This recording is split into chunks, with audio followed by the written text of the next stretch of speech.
Magandang umaga po sa ating lahat. Narito ang ating weather update para sa araw ng Huwebes, July 3, 2025.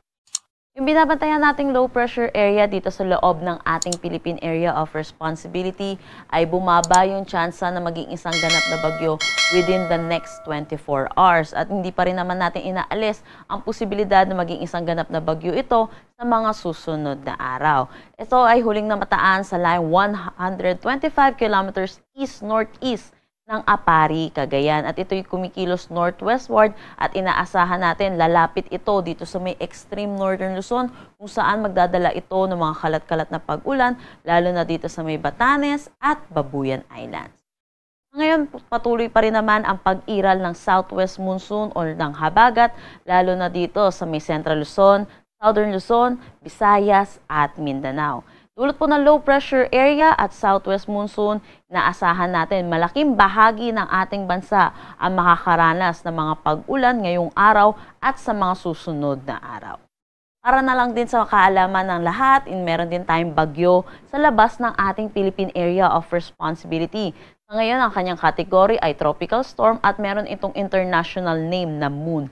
Huli itong namataan sa line 2,500 kilometers east-northeast ng extreme northern Luzon. Kung makikita natin sa satellite image natin, malayo ito sa atin at wala na sa labas ng ating Philippine Area of Responsibility. Kaya wala itong direktang epekto sa anumang parte ng ating bansa. Ano nga ba inaasahan natin panahon ngayong araw? Inaasahan natin yung buong Luzon natin, makakaranas tayo ng mga kalat-kalat na pag-ulan. Inaasahan natin dulot ng low pressure area, makulimlim na panahon na may mataas na tsansa ng mga pag-ulan ang mararanasan dito sa may Cagayan Valley, Cordillera Administrative Region, Ilocos Region, pati na rin dito sa may Aurora.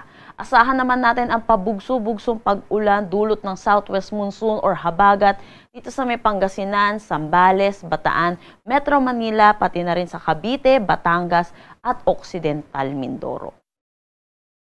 Pagbuhat ng temperatura for Metro Manila 24 to 29 degrees Celsius, sa Lawag at Tuguegarao asahan natin ang 25 to 29 degrees Celsius. For Baguio 16 to 22 degrees Celsius, Tagaytay 23 to 29 degrees Celsius at Legazpi 25 to 30 degrees Celsius. Para naman dito sa may Palawan, pati na rin sa Western Visayas, asahan din natin yung makulimlim na panahon na may mataas na tsansa ng mga kalat-kalat na pag-ulan, dulot pa rin ito ng habagat. Pero para sa nalalabing bahagi ng Visayas at buong Mindanao, magiging maaliwalas naman ang kanilang panahon pero asahan din natin yung mataas na tsansa ng mga panandaliang bugso ng pag-ulan lalo na sa hapon at sa gabi, dulot pa rin ito ng habagat.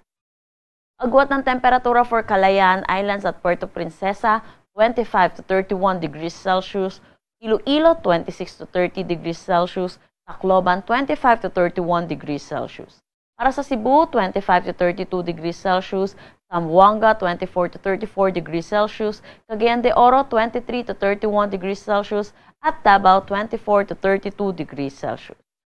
Kaninang 5 a.m. may nilabas tayong weather advisory para sa magiging posibleng ulan na dala nitong low pressure area at ng southwest monsoon. Kung makikita natin dito sa ating mapa, meron tayong mga color yellow na areas at ito inaasahan natin ang 50 to 100 millimeters of rain. Inaasahan natin mga posibilidad po ng mga flash flood at mga pagguho ng lupa. Kaya pinapaalalahanan po natin ang mga kababayan natin na mag-ingat at tumutok lagi sa updates ng Pag-asa para dito sa mga ulan na dala ng low pressure area at ng southwest monsoon. Para bukas, makikita natin may color orange na tayo sa ating mapa which is dito sa may Pangasinan, Bataan, Zambales at Occidental Mindoro. Meaning po nito, inaasahan natin ang 100 to 200 millimeters of rain. Pero meron din tayong mga color yellow or yung mga 50 to 100 millimeters of rain. Dulot pa rin ito ng southwest monsoon at low pressure area. Para sa Saturday, inaasahan natin 50 to 100 millimeters of rain naman dito sa mga color yellow po nating areas. Dahil po dito, pinapaalalahanan po natin lalo mga kababayan po natin dahil sa mga susunod na araw ay inaasahan pa rin natin ang mga tuloy-tuloy na mga pag-ulan kaya mag-ingat po tayo lagi.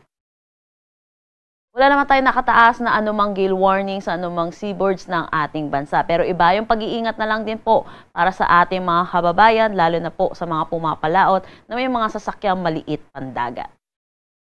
Ang sunrise mamaya ay 5:31 a.m. at ang sunset mamaya ay 6:29 p.m.